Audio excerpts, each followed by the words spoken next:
Double engine चल रही है ना सरकार, पूरा देश आपके हाथ में है, महाराष्ट्र आपके हाथ में है, इसके बावजूद नागपुर में दंगा कैसे होता है? तो जवाब देना चाहिए।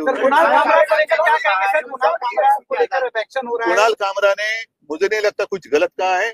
गद्दारों को गद्दार करना ये किसी पर हमला करने की बात नहीं है। जो गद्दार है वो गद्दार है।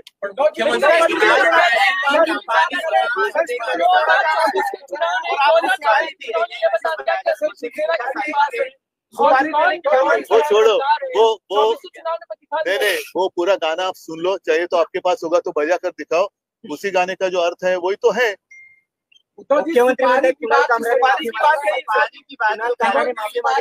कुणाल कामरा जे सत्य आहे ती जनभावना बोललेला आहे, आणि असं जर असेल तर तुम्ही सांगा की जो कोणी सत्य बोलेल, सत्यमेव जयते फोडून टाका आणि गद्दारमेव जयते लावा। सुपारी की बात कर रहे हैं, अभी शिवसेना के नेता सदन में हंगामा किए, बाहर नहीं, इस हमले से शिवसेना का कोई संबंध नहीं। ये गद्दार सेना ने किया है, इसका कोई शिवसेना से लेना देना नहीं है। जिसके खून में गद्दारी है वो शिवसैनिक हो ही नहीं सकता। गद्दारांचं उदात्तीकरण करणारा आणि शिवरायाचा अपमान झाला असताना गप्प बसेला शिवसैनिक असू शकत नाही।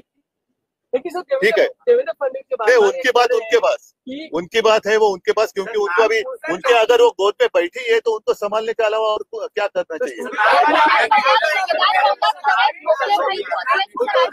कार्रवाई जो हो रही है, बुलडोजर की कार्रवाई हर जगह एक ही नहीं है अपना। फिर जिसने दंगा भड़काया उनके ऊपर कार्रवाई क्या करेंगे आप? पूरी जांच करो और जो भी है उसमें गुनेगार